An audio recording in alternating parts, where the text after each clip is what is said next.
Walking through the streets I just keep looking इधर उधर कि भाई कहीं पे तो मुझे प्रोटेस्टर्स दिख जाए, मैं भी उन लोगों को ज्वाइन कर लूँ, थोड़ा सा मैं भी होर्डिंग्स पकड़ लूँ, थोड़ा सा मैं भी चिल्ला लूँ, क्या क्या नारा लग रहा है। मैंने भी ऑनलाइन खूब देखा है, मुझे भी हल्ला करना। I am also excited.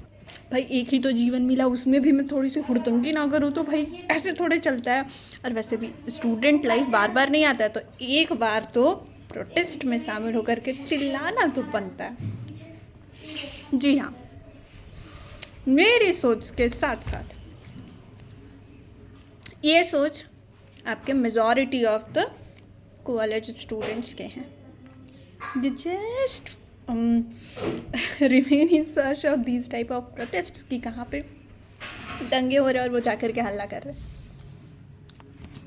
I am not saying कि अभी जो चल रहा है that is negative or that is vulgar or that is something which should not happen, but actually I appreciate that protest because of course there is malfunctioning in the education system and it must be addressed and protested against, और जवाबदेही भी मांगनी ही चाहिए। और मेरा भी मन था कि मैं भी जाऊँ दिल्ली और मैं भी प्रोटेस्ट करूँ। I was also very much excited, but I supported them via online media. But looking to the scenario closely, the youths have succeeded in getting the attention, but they failed to get the intention.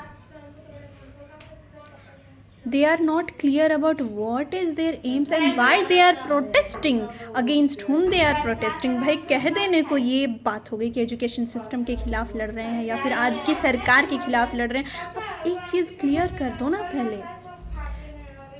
भाई आप protest कर रहे हो, protest करते करते आपको ये तो महसूस हो ही जाना चाहिए था कि नीट पेपर लीक्स या फिर एजुकेशन सिस्टम की जो खामियां हैं उसे कैसे दूर किया जाए।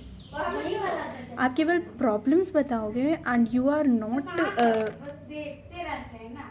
suggesting any type of solutions, then how will the government act?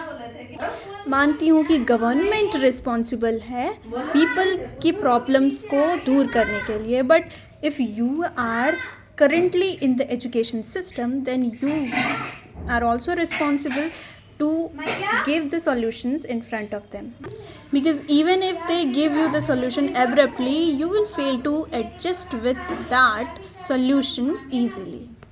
If you will lack the intention then what you will get at the end? मतलब आपका ये तो एम नहीं है ना कि आप जा रहे हो और मार खा रहे हो, उसके बाद फिर आ रहे हो और उसी को आप फैंटेसाइज कर रहे हो। What is this? Yes, the system is corrupt and it must be removed. But instead of showing the corruption, you must try to remove that corruption by analyzing deeply. And as a youth, you are responsible to suggest the solution in front of them. So, moving with this perspective, I have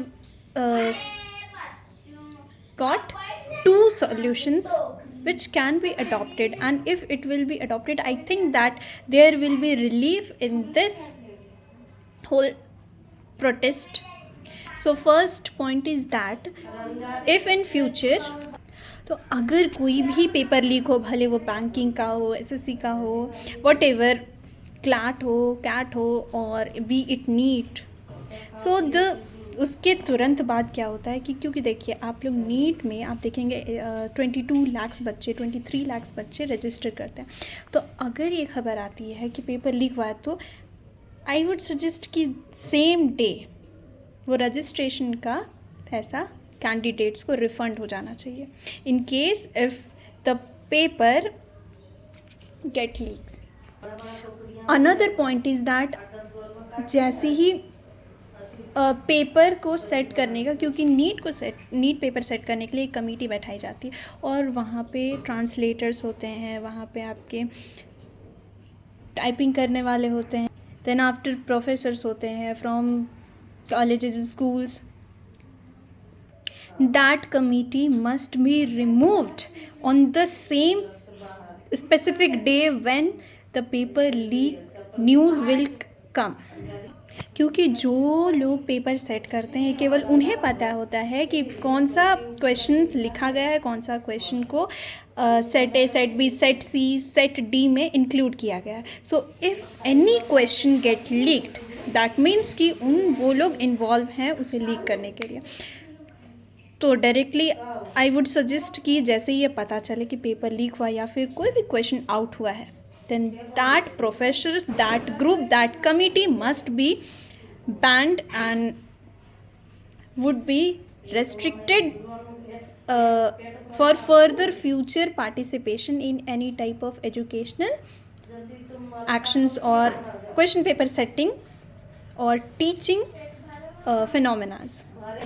These 2 points, I feel that these 2 points are practical. That's why I am suggesting these 2 points, and rest of the points, that removal of education minister and removal of prime minister, I think in politics it is an impractical thing.